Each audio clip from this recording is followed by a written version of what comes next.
السلام عليكم ورحمة الله وبركاته.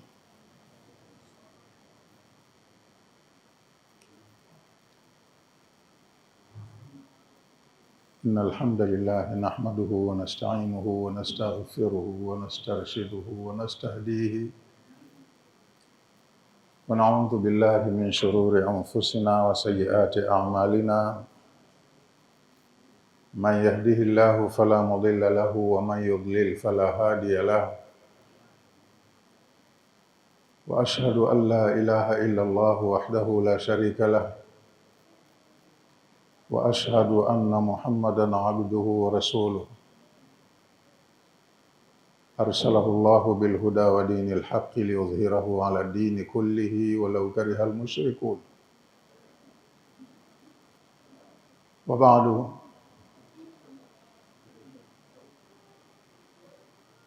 يقول الله سبحانه وتعالى في القرآن الكريم: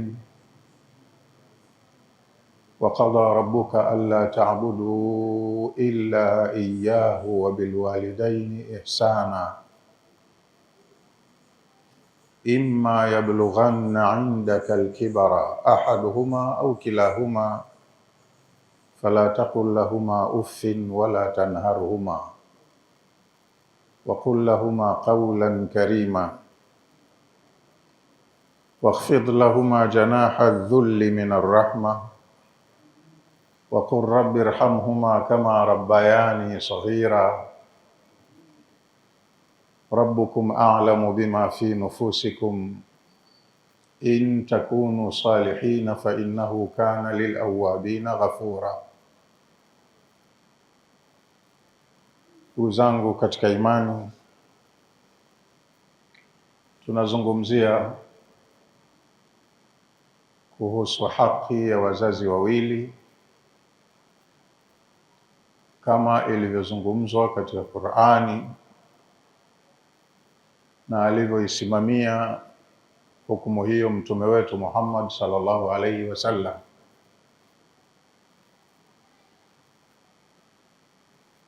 Katika sura ya 17 kwenye aya 23 mpaka 25 ambazo nimezipitia hapa,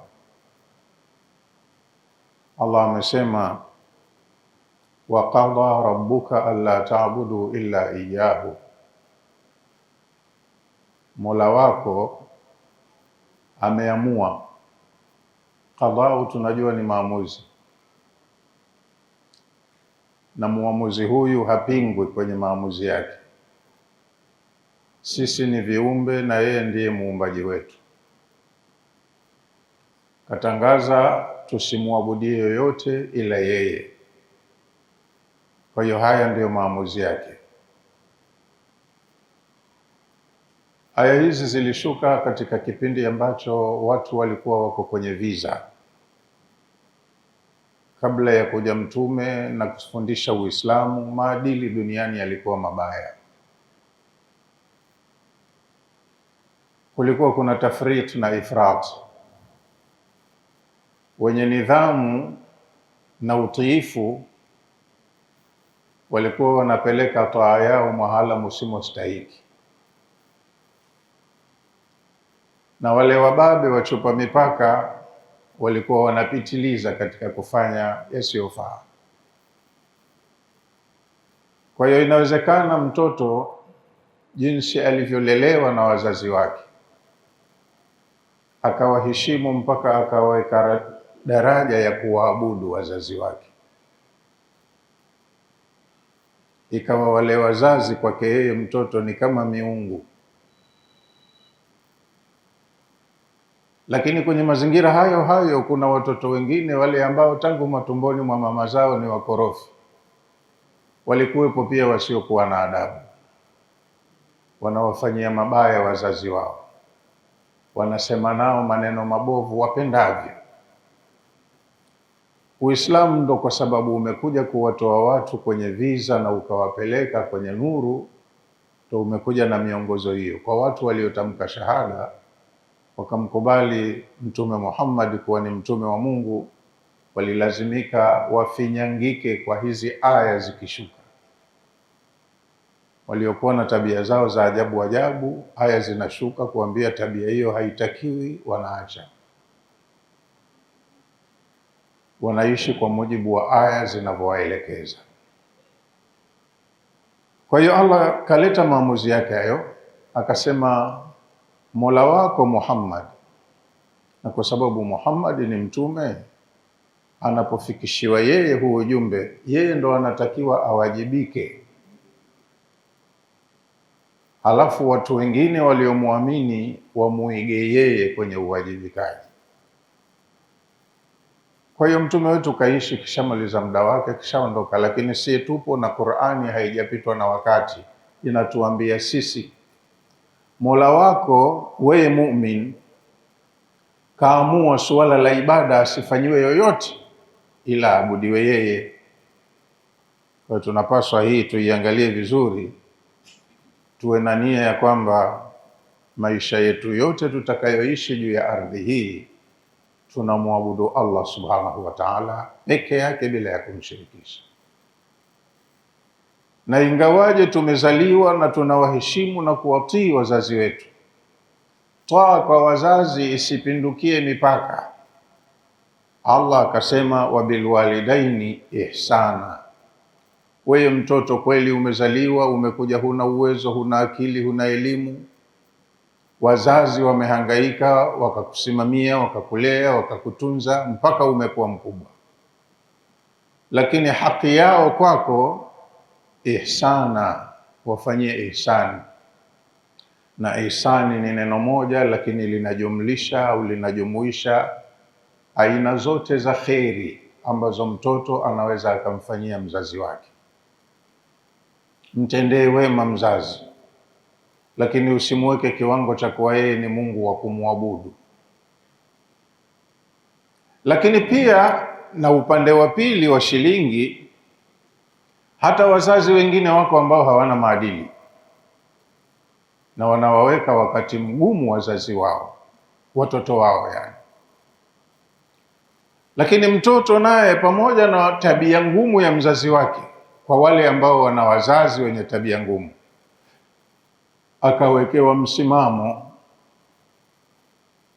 akaambiwa imma yablughanna indaka alkibara ahaduhuma au kilahuma, endapo wazazi wako watafikia uzeeni na wewe uko nao, unawalea kama walivyokulea wewe, unawahudumia kama wao walivyokupa huduma ulipokuwa mdogo. Wazazi wakifikia hatua ya kwenda uzeeni, hatua hiyo Allah ameisifia kwenye aya nyingine, yuraddu ila ardhil umri likai la ya'lama ba'da ilmin shay'a. Mtu kadri anavyozeeka tabia yake hubadilika, nguvu humtoka akaingia kwenye udhaifu, uwezo wake wa kiakili hubadilika, sasa akawa hafikiri vyema. Kama alikuwa ni mtu msemaji tangu ujanani kwake, atazeeka na usemaji, lakini aina ya maneno atakayoyasema uzeeni inaweza ikawa ya kukera. Kwa hiyo mtoto usikereke kwa maneno ya mzazi wako vyovyote atakavyokuwa. Imma yablughanna indaka alkibara, wewe mtoto ikiwa watafikia uzeeni wazazi wako na wewe ndo unaishi nao, ahaduhuma au kilahuma, mmoja kati yao au wote wawili. Inawezekana unaishi na mzazi wako mmoja, aidha baba au mama, au wote wawili wako pamoja na wewe ndo mtoto wao, wanaishi na wewe. Utaona mapungufu ya kitabia, ya kiafya, ya kila kitu kwa wazee wako, lakini usione kinyaa kukaa na wazazi wako, wala usikereke kwa ubaya wa maneno watakayokuwa wanayatumia kusema na wewe. Fala taqul lahuma uffin wala tanharhuma, usiseme kuwaambia wazazi wako maneno ya kifedhuli, Uffin ni neno moja, lina harufu mbili tu, alif na lam. Ni neno la Kiarabu, lakini hata Waarabu hawakulifahamu maana yake ya ndani. Iliposhuka aya na Mtume akawasomea masahaba, baadhi yao waliuliza, ya Rasulullah, ewe Mtume wa Allah, ma maana uffin, ili neno uffin maana yake nini? Na Mtume hata hakuwapa tafsiri, kawafahamisha maani ya neno uffin. Akawaambia, walladhi nafsi biyadihi, ninamuapa yule ambaye nafsi yangu ameimiliki mkononi mwake,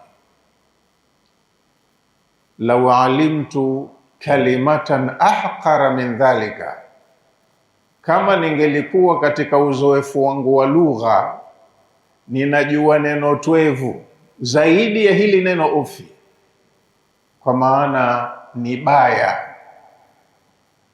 la nahaitukum anhu, ningelikukatazeni kulitumia kwa wazazi wenu. Ni maana ya neno ufi. Ni neno japo kuwa dogo, na kuna maneno mengine hayana maana ya moja kwa moja. Maneno mengine yanakuwa katika ada ya watu, urfu nasi, huzoea tu likitumika neno hili linamaanisha hivi. Lakini yako maneno kama hayo ya mkato, madogo madogo, mazuri na mabaya. Mtume akaambia, kama ningelikuwa ninajua kuna neno jingine baya dogo kuliko hili ufi, na hilo ningelikukatazeni kulitumia kusema nalo wazazi wenu neno hilo. Kwa hiyo usimwambie mzazi wako neno lolote lile baya ambalo kwa namna moja au nyingine litamuudhi, kwako itakuwa ni kosa. We unaweza ukaona mzazi kanikosea, lakini huna mamlaka ya kumuonyesha mzazi wako hisia zako jinsi ambavyo kakukosea. Huna mamlaka ya kumtukana kwa sababu kakukosea, wala kuchukua hatua nyingine yote. Kama umekatazwa neno baya kusema, kitendo kinakuwa mimbabi aula. Wengine hupiga wazazi wao, wengine wanakuwa na matusi kupitiliza, wanawatukana wazazi wao. Kwenye sharia ya Mungu ni kosa. Wewe mtoto ni mtoto, heshima ya mzazi iko pale pale, kuwaheshimu wazazi. Kwa hiyo Allah amesema, imma yablughanna indaka alkibara, endapo watafikia ukiwa nao wewe wazazi wako katika umri wa utu uzima, ahaduhuma au kilahuma, mmoja kati yao au wote wawili pamoja, ukae nao kwa umakini. Fala taqul lahuma uffin, usije ukasema nao neno lolote la ufedhuli. Kwa hiyo naweza akakuita fulani, ukaitikia nao, njoo, ukasema ushaanza tena, mimi na mambo yangu na hivi na hivi, ukasema, lakini lile la kwanza inaonyesha kukimwa, hukupenda, umechukia. Hilo ni neno baya kwa mzazi. Wewe ulipokuwa mdogo, una maswali, unauliza swali moja mara 100. Unapojifundisha kusema mama, hichi nini, mama hachoki kukujibu, hilo chungwa mwanangu, ndo una krem maneno hivi. Unauliza tena mama, nini hichi, chungwa, mama hachoki. Baba hastahamili sana kama mama. Baba ukimuuliza kakujibu mara 2, ukirudia kwa sitaki upuzi wako bwana. Unaona? Lakini mama hachoki kujibu mtoto wake. Baba akipewa mtoto mchanga, nishikie kidogo na kazi jikoni, kama atakubali kumshika mtoto, akienda haja kajisaidia, anaruka baba, we mama nani, njoo chukua mwanao, tizama sasa kishanichafua. Mwanao kama yesi, mama anabeba hilo, halimchoshi, kakuhudumia sana, Umemuuliza maswali yasiyo na mbele wala nyuma, kakujibu. Unakesha siku nyingine kulia, hata hajui unalilia nini, na yeye anakesha. Siku nyingine maisha hayakukaa vizuri, riziki imepatikana kidogo, anashinda njaa, watoto wake washibe. Sasa wewe ukishakuwa wa maana, sasa una akili, unajua kupanga na kuchagua, unawakatia tu maneno. Allah hiyo hapendi. Nasema la taqul lahuma ufin, usiseme nao maneno ya ufedhuli. Ndo haya maneno ya rejareja madogo madogo, kama kuitwa ukasema hiyo ufi. Wala tanharhuma, wala usiwakemee. La tanharhuma manake sasa wewe ukawa ni mfokaji, unasema maneno mengi makali kumwambia mzazi. Kwa hiyo usiseme maneno madogo yanayoudhi, wala maneno makubwa ya kukera kwa wazazi wako. Wa qul lahuma qawlan karima, sema na wazazi wako maneno ya heshima, maneno yaliyotukuka. Wewe uwe chini, wazazi wawe juu. Lazima ujali hadhi na heshima yao kwako. Aya iliyofuata Allah akasema,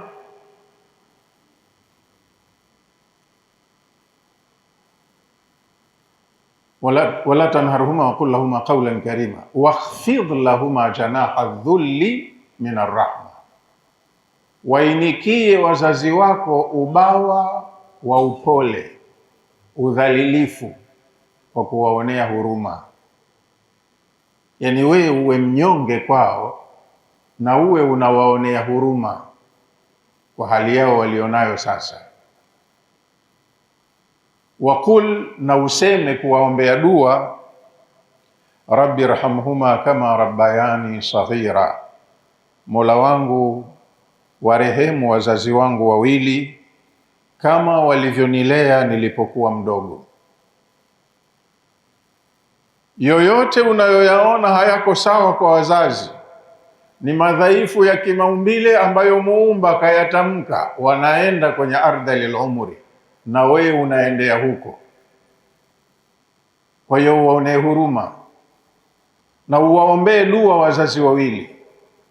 Waqur rabbi irhamhuma, sema Mola wangu warehemu wazazi wangu wawili kama rabbayani saghira, kama walivyonilea mimi nilipokuwa mdogo, na wao sasa nisaidie uwalee, na mimi ninasaidia kuwajali, kuwatunza. Alafu aya inayofuata Allah akasema kuna mazingira yanaweza yakajitokeza kwa ule udhaifu wa wazee waliozeeka mbele yako. Wanaweza kweli wakawa na tabia mbaya wazazi, ambayo hata wewe mtoto inakuchukiza, huipendi. Hatua ya kuchukua Allah akatufundisha kwa kusema ya kwamba rabbukum a'lamu bima fi nufusikum, Mola wenu anayajua yaliyoko kwenye nafsi zenu. Yani kabla hamjatamka, Mola wenu anajua hata kile mnachokifikiria moyoni.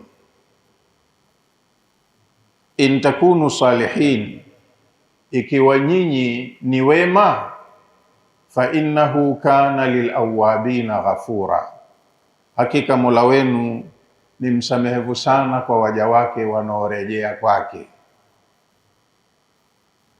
Maana ya aya hii ni kwamba umefungwa mikono mtoto, usimjibu mzazi maneno mabaya,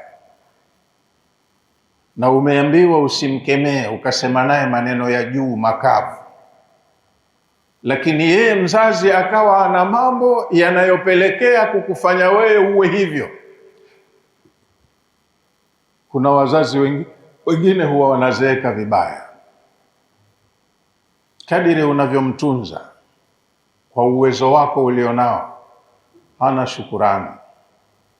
na anakutengenezea mazingira ya kukuaibisha kwa watu wengine nje. Inawezekana mzazi akatoka nyumbani asubuhi, keshatengewa chai, keshapelekwa bafuni, kaoga, kabadilishiwa nguo, ile chai akaikataa asinywe. Mwenyewe anasema sitaki chai. Halafu kwa sababu anao uwezo wa kutembea, wazee wengine wanatembea sana mitaani, anatoka nyumbani anakwenda kuzurura mitaani, mijini huko. Halafu akifika kule mitaani anaomba, mwanangu nigaie shilingi 100. Mimi hivi unavyoniona nina watoto, lakini kuzaa sikupata, kupata majaliwa. Tangu jana sijatia riziki tumboni. Naomba shilingi 100 angalau nikanywe kahawa pale, au nikapate kikombe cha chai. Maneno haya akipita nayo mzee mitaani huko, na watu wanamjua huyu ni mzazi wa fulani, yatazalisha kitu ambacho hutokipenda. Nasema fulani kweli ndo wakumfanyia mzazi wake haya, watakusema vibaya, na wengine wanaokumudu watakukabili kukugomba. Wewe ndo wakumfanyia hivi mzazi wako, unamweka na njaa, Allah kakujalia riziki unapata, nimemweka na njaa vipi? Mambo haya yanakuwa yanaudhi, hata wewe yatakuudhi mtoto. Lakini Allah anakwambia rabbukum a'lamu bima fi nufusikum. Kweli aya zilizopita Allah akasema maneno makali dhidi yako mtoto, na watu wanakulaumu, wanakushitaki, wanakulalamikia kwa maovu unayomfanyia mzazi. Watu wa nje hawajui uhalisia, wewe ndo unajua uhalisia. Mimi sijamfanyia hivyo mzazi wangu. Mzazi wangu ninajitahidi, asubuhi namuosha, nampa nguo nyingine, namwekea chai, lakini hanywi. Au wakati mwingine anaweza kunywa chai ya nyumbani, lakini nje ikawa tabia yake ndo hiyo, anaomba kwa kisingizio cha kwamba watoto wangu hawanijali, wananiweka na njaa, nisaidie. Sasa Allah anakufundisha wewe mtoto, ikiwa ni kweli unajitahidi kwa kiasi cha uwezo wako kumtendea wema mzazi, tabia yake tu ya ule uzee alionao inampelekea afanye hayo ambayo yanakuaibisha. Allah hatosikiliza hayo anayosema mzee. Rabbukum a'lamu bima fi nufusikum. Wewe angalia wajibu wako, kama uko sawa unatenda ipasavyo, lakini mzazi anafanya tofauti, hatokuhukumu wewe Mola wako kwa yale ambayo anayafanya mzazi kwa sababu ya udhaifu wake wa uzee. Wewe ukiwa uko sawa, Allah anakuangalia wewe moyoni mwako. Rabbukum a'lamu bima fi nufusikum. Mola wenu anayajua vizuri yaliyomo kwenye nafsi zenu. In takunu salihin, kama nyinyi watoto ni wema, mmekaa kwenye mstari, mnafuata utaratibu, fa innahu kana lilawabina ghafura. Hata wahukumu nyinyi watoto Mola wenu kwa sababu ya yale yanayosemwa na wazazi wenu ambayo sio sahihi. Allah ataangalia usahihi. Kwa hiyo wewe kaa kwenye nafasi yako, tekeleza majukumu yako kwa ajili ya kutaka radhi ya Mola wako. Haya madhaifu yaliyosababishwa na uzee ya mzazi wako Allah anayaelewa, wala hayatakuwa ni sehemu ya hatia yako. Hivi ndivyo ambavyo Qur'ani imetufundisha. Wazazi wetu kama walivyotulea, aya imetuambia waqur rabbi irhamhuma, sema katika kuwaombea dua, Mola wangu wasamehe. Rabbi irhamhuma, Mola wangu warehemu wazazi wangu, kama rabbayani saghira, kama walivyonilea mimi nilipokuwa mdogo. Mimi nilikuwa dhaifu, sina uwezo wa lolote. Wazazi wangu wamejitahidi kunihudumia mpaka nimepata akili. Sasa wazazi wangu inawatoka akili kwa sababu ya uzee, nisaidie uwarehemu kama wao walivyonirehemu nilipokuwa mdogo. Kuna siku Abdullah ibn Umar ni sahaba, huyu ni mtoto wa Umar ibn al-Khattabi, alafu ni shemegi wa Mtume sallallahu alayhi wasallam. Alikuwa Abdullah ibn Umar ana excess ya kwenda nyumbani kwa Mtume wakati wowote, na ni sahaba aliyekuwa anapenda kumuiga Mtume dogo kwa dogo, kubwa kwa kubwa. Kajifunza mengi kutoka kwa Mtume na yeye akayaelimisha kwa watu wengine. Abdullah ibn Umar siku moja alienda kufanya ibada ya hija Maka. Wakati wa kufanya tawafu, kamuona kijana mmoja amembeba mama mtu mzima, kizee, mgongoni kwake, anatufu naye Alkaaba. Kijana wa kiume amembeba mwanamke mtu mzima, anatufu naye Alkaaba. Ibn Umar alipomaliza ashwati zake na yule kijana alipomaliza, kamsubiri akamuuliza, ya hadha, ndugu yangu, man takunu hadhihi bihaqi llahi alaika, man takunu hadhihi lak bihaqi llahi alaika, ninakuuliza kwa haki ya Mungu juu yako, huyu mzee uliyembeba uliyetufu naye, kwako wewe anakuwa ni nani? Yule kijana akamjibu Abdullah ibn Umar akamwambia, innaha ummi, huyu ni mama yangu mzazi. Addi laha haqqaha, ninamlipa mama yangu haki yake. Kahangaika na mimi nilipokuwa dhaifu, na mimi sasa hivi ninahangaika na yeye wakati ni dhaifu. Katumia neno ninamtekelezea, ninamlipa mama haki yake ambayo mimi alinikopesha, sasa ninamlipa.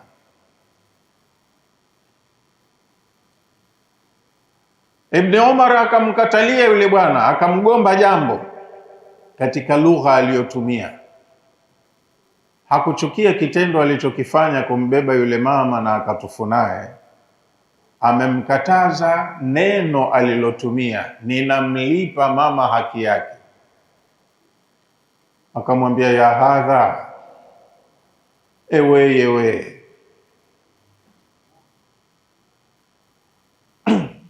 ma anta bimustati', huna uwezo wewe, antuwafi laha haqqaha, kumlipa mama haki yake. Uwezo huo huna.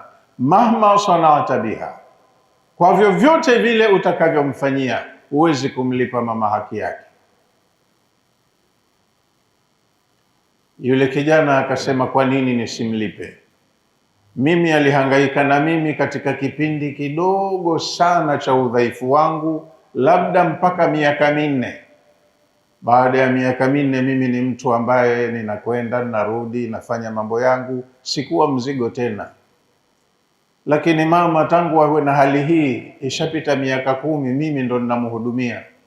Sasa kama yeye alinihudumia mimi nilipokuwa dhaifu, muda aliyotumia yeye ni mdogo kuliko muda niliotumia mimi kumhudumia yeye, halafu ananiambia sina uwezo wa kumlipa vipi? Ibn Umar akamwambia, mahma sanata biha, chochote utakachomfanyia mama yako, la ta'dilu lamhatan fi sahati alwilada, hakiwezi kufanana na hata ile dakika moja au sekandi moja katika hali ya kukuzaa wewe, uchungu aliokuwa nao. We mhudumie miaka 100, miaka 100 yako haifanani na dakika yake moja aliyovumilia uchungu kukuzaa wewe. Kwa hiyo huwezi kumlipa hiyo. Yani ndivyo akina Ibn Umar walivyolelewa na Mtume. Haya maneno hayakutoka tu kichwani mwake Abdullah ibn Umar. Mtume ndivyo alivyokuwa anawaambia wanafunzi wake au masahaba wake. Haki ya mzazi mtoto hawezi kuilipa.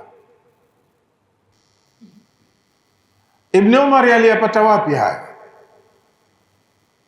Alikuja mtu mmoja Madina kwa Mtume sallallahu alaihi wasallama, na Mtume alikuwa yuko katika tadris, anasomesha. Akina Ibn Umar walikuwepo. Huyu mtu kaja na swali kuuliza. Swali lake akasema, ya Rasulullah, ewe Mtume wa Allah, inna ummi qad balaghat min alkibari aitiya, hakika mama yangu amefikia utu uzima sana, ni kizee sana, mama yangu mzazi. Wa ana aqumu ala shuuniha kulliha, na mimi ndiye ninayesimamia mambo yake yote. Mwanawe ndo mimi tu, kijana wa kiume, lakini mimi ndo ninamsimamia mama kwa mambo yake yote, usafi wake, kula yake, kuvaa yake, mahala pa kulala na kila kitu. Swali lake anauliza, araaita hal uwafiaha haqaha, unaonaje mimi huduma ninayomfanyia mama nimeshamlipa haki yake ambayo yeye alinifanyia mimi? Mtume naye huyu bwana alimjibu, ma anta bimustati'in an tuwafiaha haqqaha, wewe mtoto huna uwezo wa kumlipa mama haki yake. Yule kijana akauliza, limadha ya Rasulullah, kwa nini ewe Mtume wa Allah? Mimi kanihudumia katika kipindi sijiwezi, muda mdogo, lakini yeye tangu kakuwa sasa hivi ni muda mrefu ninamhudumia mama yangu. Kwa nini unambie sina uwezo vyovyote nitakavyofanya kumlipa haki yake? Mtume akamjibu jawabu ya kiufundi, akamwambia, naam, nasema hivyo hivyo, ma anta bimustati'in an tuwafiaha haqqaha, mtoto huna uwezo wa kumlipa mzazi wako haki yake katika kukuhudumia, huwezi kumlipa. Kwa sababu liannaha, kwa sababu huyu mama yeye, kanat takhdimuka wa anta saghirun wa tatamanna laka albaqa, mama yako alikuwa anakuhudumia wewe wakati huko mdogo, huna uwezo, huna akili, huna mali, huna nguvu, kila kitu wewe ni mtegemezi. Mama akakuhudumia, na sikuhudumia tu, watatamanna laka albaqaa, mama alikuwa anatamani mwanawe ukue. Anasema, mwanangu kuwa unizike. Mama analea mtoto na moyoni mwake kabisa anapenda mwanawe akue. Yeye mama akifa apate mzishi. Ama anta, Mtume akamwambia, lakini wewe, takhdimuha wa hiya kabiratun, unamhudumia mzazi wakati kishakuwa mtu mzima. Na jengine lililoko moyoni mwako, watatamanna laha alfanaa, wewe mtoto unatamani mama afe. Huwezi kumlipa haki yake kwa sababu liannaha kanat takhdimuka wa anta saghirun, yeye mama alikuwa anakuhudumia wewe ulipokuwa mdogo. Watatamanna laka albaqaa, na maana mama alikuwa anatamani mwanawe ubaki, anakupendelea uishi. Ama anta, ama wewe, takhdimuha wa hiya kabira, unamhudumia wakati ni mkubwa. Watatamanna laha alfanaa, na siku zote wewe mtoto unatamani mama aondoke. Tofauti kabisa alivyokuhudumia yeye na moyoni mwake alivyokuwa, na unavyomhudumia wewe na moyoni mwako ulivyo. Sema mzee tena bwana, ushakuwa mtu mzima, namuhitimisha tena abakie aende salama. Yani wewe unachotegemea afe, mauti yamchukue, wewe ufanye mambo yako. Yeye alikuwa anategemea upone, ukue, afarijike kwa kukua kwako, na anategemea yeye umzike. Tofauti alivyokuhudumia yeye kwenye hali yako ya udhaifu na unavyomhudumia wewe sasa kwenye hali yake yeye ya udhaifu, tofauti. Kwa hiyo huwezi kumlipa mama haki yake au baba haki yake. Na kuna siku Mtume sallallahu alayhi wasallam anasema,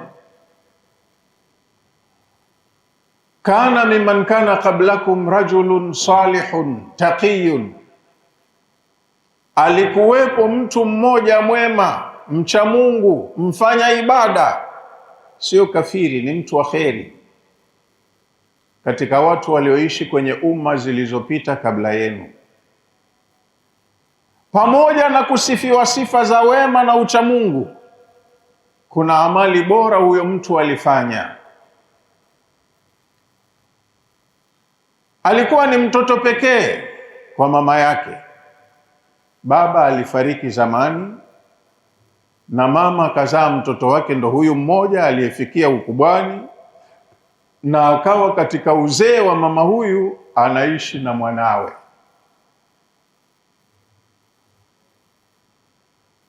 Ibada zake anafanya kama kawaida za faradhi na sunna. Wakana, na alikuwa huyu kijana wa kiume, yuaddi laha taamaha wa sharabaha wa yaghsilu laha thiyabaha wa yunadhifu laha firashaha. Kijana alikuwa kwenye mambo yote yuko sawa, anahakikisha mama yake anakula chakula vizuri kwa wakati, anampa mama yake kinywaji, anamuoshea mama yake nguo, na anamnadhifishia mahala anapolala. Mama analala mahala safi, anavaa nguo safi, anakula chakula bora, anakunywa vinywaji vizuri katika hali yake ya uzeeni. Mtoto kajitahidi kufanya ibada kwa Mola wake na kajitahidi kumtunza mama yake. Falamma hadarathu alwafa, huyu kijana anayemtunza mama yake alipokuja kufikwa na umauti, falamma hadarathu alwafa, alipokuja kufikwa na mauti kijana huyu, laqiya Allaha wa huwa alayhi ghadban, amekwenda kukutana na Allah kwenye ulimwengu wa barzakhi hali ya kuwa Allah kamkasirikia. Roho zetu zikitoka, malaika wanaotoa roho huwa kuna huduma wanazifanyia, kuna mahala wanapeleka, wanakuta reaction au wanapata maelekezo, hii fanyeni hivi, hii fanyeni hivi. Malaika waliochukua roho ya mtu huyu ni malaika wema, na tunaambiwa kuna idara mbili tofauti za malaika wanaochukua roho. Kuna wanaziati gharqan, wanashitati nashta. Huyu rekodi yake ya maisha imeonyesha ni mtu wa kheri, mtu mwema, halafu kamfanyia wema mama yake, kama tunavyosisitizwa kwenye dini, aljannatu tahta aqdamil ummahati, pepo iko chini ya nyayo za mama zenu, muwanyenyekee wazazi wenu, haswa mama ni njia ya kwenda peponi. Huyu kijana kafanya vizuri sana kwa mama yake, katekeleza ibada za Mola wake na kamtunza mama yake. Kwa hiyo malaika wema waliichukua roho yake, lakini walipokwenda kuikabidhi roho, wamemkuta Allah kaikasirikia roho hii. Faqalatil malaikatu, malaika wakauliza, wamesema kumwambia Mola wao, subhanaka Allahumma wa bihamdik. Ndo adabu ya malaika wanapotaka kuuliza jambo, kwanza wanamtakasa Allah. Subhanaka Allahumma wa bihamdik, umetakasika Mola wetu na sifa njema ni zako. Hapa kuna jambo limetokea hatulielewi. Inna abdaka hadha, hakika ya mja wako huyu ambaye tumechukua leo roho yake, ma alimna alaihi min suin, hatumfahamu hata na dhambi moja. Katika waja wako wenye kupendeza waliofanya vizuri, huyu mmoja wapo, inna abdaka hadha, Mola wetu, hakika ya mja wako huyu, ma alimna alaihi min suin, hatufahamu kwake hata baya moja. Rekodi yake ya kumbukumbu za ibada, kaperform vizuri ibada zake, hatujamuona na mapungufu upande huu. Wakana yakhdimu ummaha, jengine kubwa lenye fadhila, kijana huyu tunavyomfahamu alikuwa anamtunza mama yake mzazi. Adda laha taamaha, kampa chakula chake kwa wakati, chakula kizuri. Wa sharabaha, kampa kinywaji mama yake, kinywaji bora. Wa ghassala laha thiyabaha, kijana huyu alikuwa anamuoshea nguo zake mama yake, mama yuko nadhifu. Wa nadhafa laha firashaha, alafu kijana alikuwa mahala anapolala mama yake kapa nadhifisha, analala mama mahala safi. Falimadha ghadibta alaihi, suala limekuja baada ya tasbihi na kutaja wema wa huyu mtu na kwamba wao hawajaona baya lolote kwa mtu huyu. Wamemuuliza Allah, kwa nini umemkasirikia? Falimadha ghadibta alaihi, kwa nini Mola wetu umemghadhibikia mja wako huyu ambaye sisi tumemshuhudia kwa wema? Na malaika wakimshuhudia mtu kwa wema ni mwema kweli, kwa sababu malaika hawana ushabiki wala upendeleo, wanaangalia uhalisia wa vitu vilivyopo. Wao wameshangaa kwa nini mja mwema huyu amekasirikiwa na Mola wake. Qala Allahu, Allah akasema, ya malaikati, enyi malaika wangu, atadruna limadha ana ghadibun alaihi, hivi mnajua mimi kwa nini nimemkasirikia huyu? Hawajui, ndo maana wameuliza tena kwa mshangao.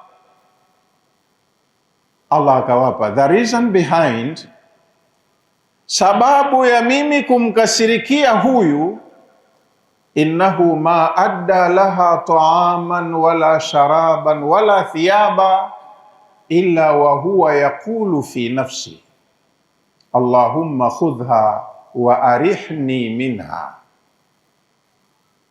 Hayo mlioyaona kufanya kafanya kweli,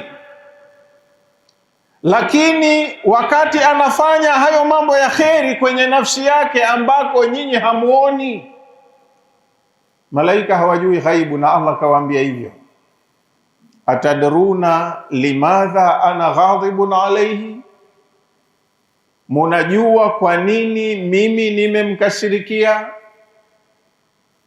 Antum la ta'lamuna alghaiba ana alladhi a'lamu alghaib, nyinyi malaika wangu hamjui ghaibu, mimi Mola wenu ndo ninajua ghaib, mambo ya siri yalofichikana. Ama katika masala ya maneno, wewe ukiutikisa tu ulimi wako, kuna malaika wanaojua kusoma alama, wanajua umesema nini. Hata zile adhkari zako ambazo hutoi sauti, wanashuhudia unachokiongea, wanaangalia movement za viungo. Lakini wewe umekaa umefumba kinywa, umekodoa macho, unafikiri kitu moyoni, kitu kama hichi malaika hawajui. Hiyo ndo ghaib, Allah ndo anatawalia ghaib. Kaya kawauliza, ya malaikati, enyi malaika wangu, antum la ta'lamuna alghaiba, nyinyi hamjui ghaib. Ana alladhi a'lamu alghaiba, mimi ndo ninayejua ghaib. Atadruna limadha ana ghadibun alaihi, munajua mimi kwa nini nimemkasirikia mja wangu huyu? Kwa sababu hawajui, ndo maana wakauliza.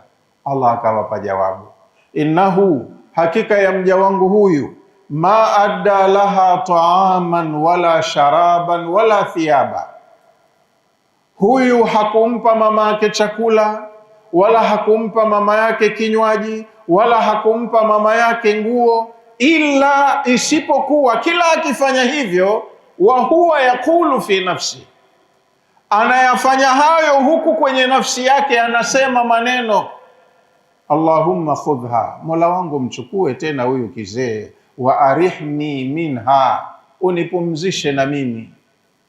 Huduma hizi mpaka lini tena? Maneno ambayo kijana hakupatapo kuyatamka kwa ulimi wake, lakini moyo wake unaongea hivyo. Anasubiri kutoweka kwa mzazi wake apumzike.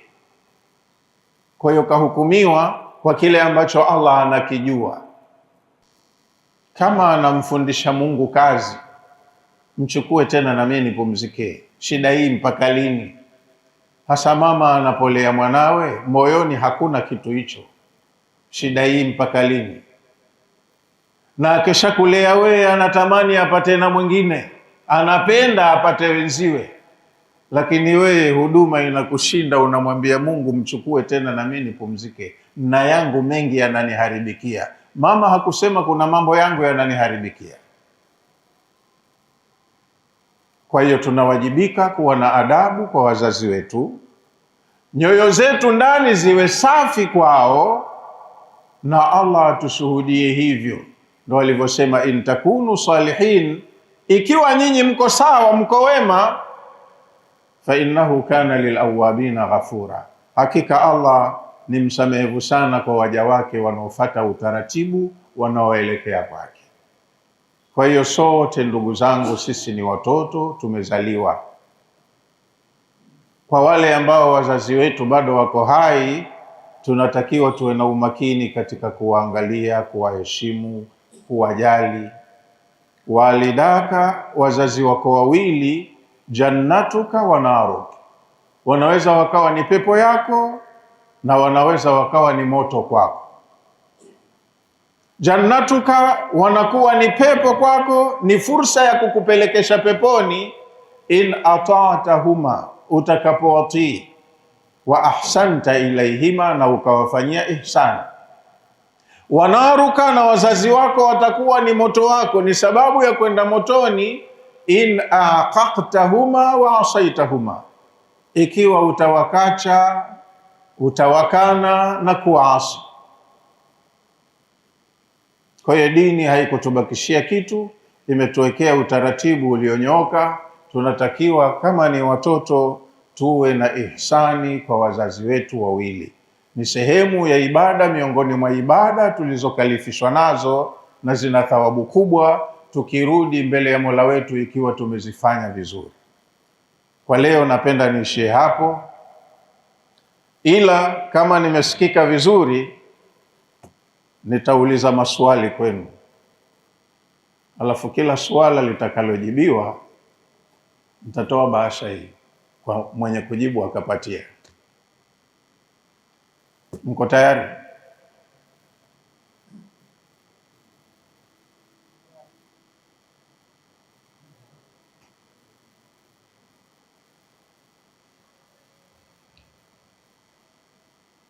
Haya, nauliza swali la kwanza.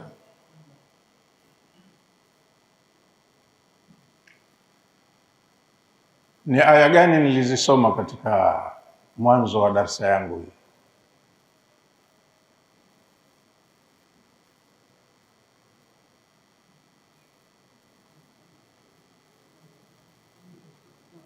Naam?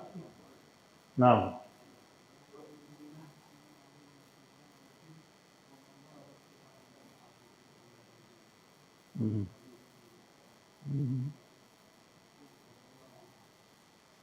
Haya, inshallah.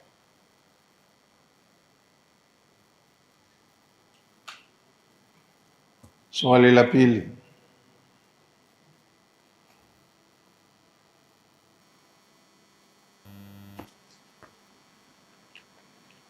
Kitu gani ambacho walikifanya malaika wakati walipopeleka roho ya mtu mwema, lakini mwenye kukabidhi roho akawa hakufurahishwa naye huyu mtu mwema? Walifanya nini malaika walipopeleka ripoti nzuri lakini ikapokelewa in negative response?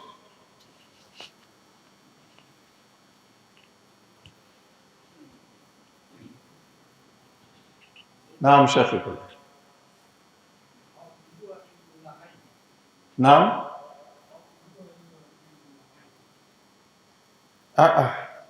Walifanya nini walipopeleka ripoti lakini haikupokelewa vizuri?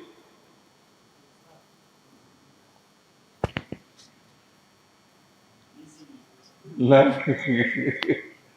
Haya, niambie wewe. Haya, inshallah. Basha yake hii. Walimtakasa Mwenyezi Mungu kwa sababu hawakuelewa siri ya kukasirika kwake, na wao wanavyojua ripoti walioipeleka ni nzuri kama faili, basi lilikuwa limetukuka, lakini mbona halikupokelewa vizuri? Sawa. Bado kuna bahasha 4 hizi. Swali jingine,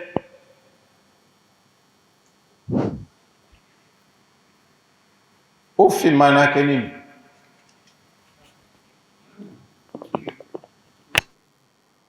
Naam. Naam.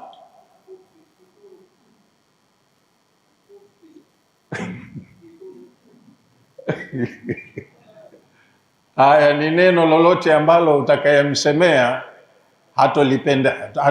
hatopendezewa nalo. Sawa, inshallah.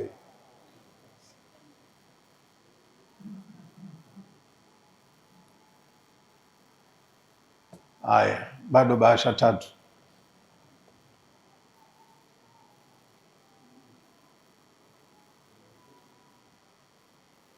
Inawezekana kumlipa mzazi haki zake alizokufanyia ulipokuwa mdogo? Haiwezekani. Kwa nini? Inshallah. Swala jingine, darsa hii tuliyoipitia hapa hivi punde inatufundisha nini? Naam.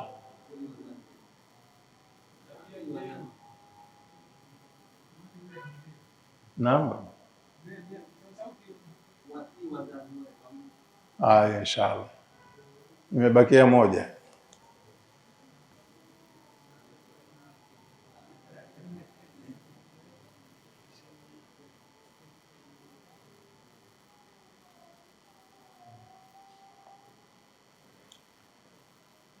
Mtu ambaye kaudhiwa na mzazi wake halafu akampiga, mtoto kampiga mzazi wake,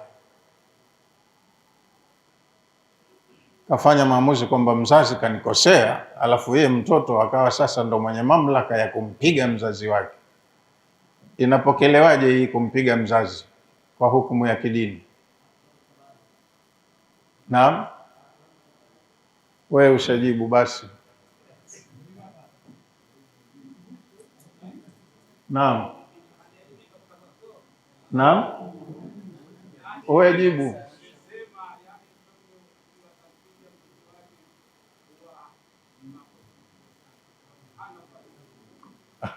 Inshallah.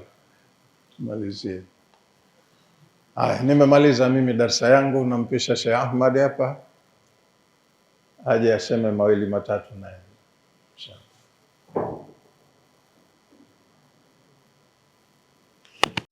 MBTV, dira ya maisha yako. Ikiwa vitabu ni mabustani ya wanavyuoni, basi MBTV ni bustani ya watazamaji wake. Pata elimu na maarifa lukuki kutoka MBTV. Pia usisahau kusubscribe channel yako hii ili uweze kuyapata matamu yote yanayoandaliwa kwa ajili yako. MBTV, dira ya maisha yako. Yuwalingania dini kwa maneno na vitendo, na moyo wake laini na wala hana mafundo, na moyo wake laini na wala hana mafundo. Jina lake tambueni ni Muhammad Bahe.